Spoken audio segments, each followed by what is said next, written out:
Do you find that you're holding a grudge against someone and the lack of forgiveness is keeping you from living a fully vibrant life, from moving forward in a positive way? There is a way to move forward with your life positively and vibrantly. In this video, I'll teach you how to move on free of grudges. Hi, my name is Richard Haight. I'm a teacher of samurai arts as well as healing arts. I spent 15 years in Japan studying the ancient ways. And through that study, I received a great wisdom that I'd like to share with you. The samurai had developed incredible methods of awareness. These methods of awareness, if truly explored, begin to transform your life in ways that you could not have imagined. I'd like to share these methods with you so that you can transform your life every day. We're offering a free 7-day trial. Go ahead and click the link below, and I'd like to see you there. Now on to the content of this video. There's the old saying, forgive and forget. You should forgive and forget. But the question is forgiveness dependent upon forgetting? For many of us, it may be dependent upon forgiving. That's why time gives us, sometimes loosens our grudges and sometimes not. Depends on the degree of pain which we experienced and how personalized it was. But forgiveness is actually not dependent upon forgetting.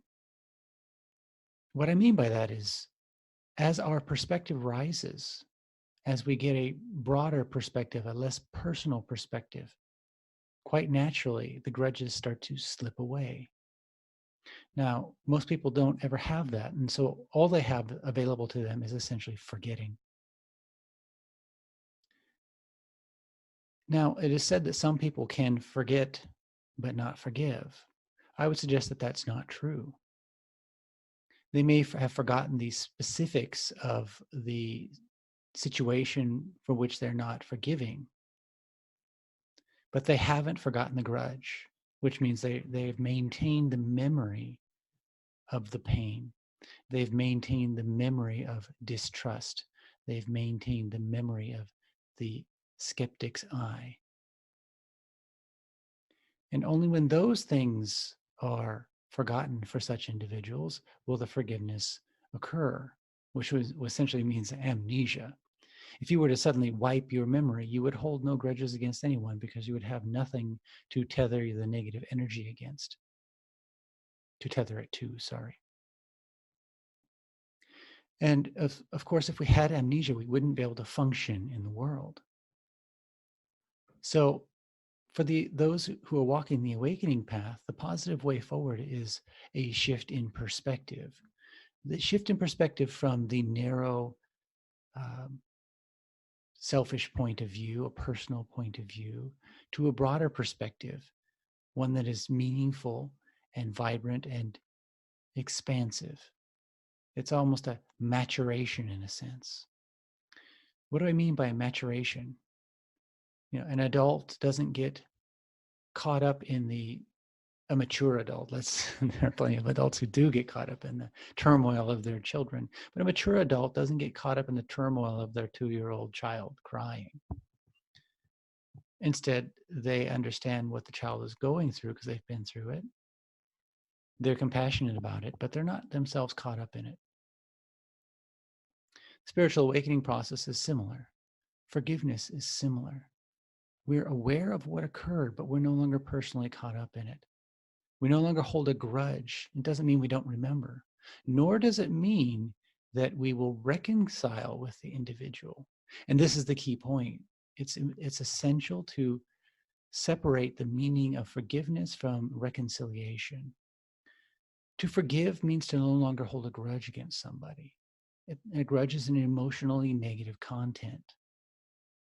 But to reconcile is something else entirely. To reconcile is to continue the relationship as it was before, or to modify the relationship in a better way, but to continue the relationship. The reality is some of the people for which we've been holding a grudge are not beneficial to our lives. They're sort of parasitic in their behavior toward us.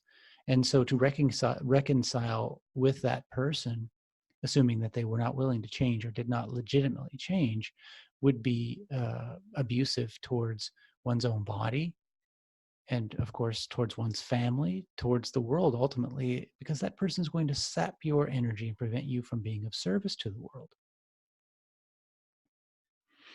Now, if the person is honestly apologizes, honestly moves forward, makes productive changes in their lives, and ceases the parasitic behavior, reconciliation is certainly a good option. Forgiveness is always a good option. It's also important to note that if you do not reconcile with the other person, they will assume that you're holding an emotional grudge against them, and that that's not why you are reconciling. They will assume that you have not forgiven.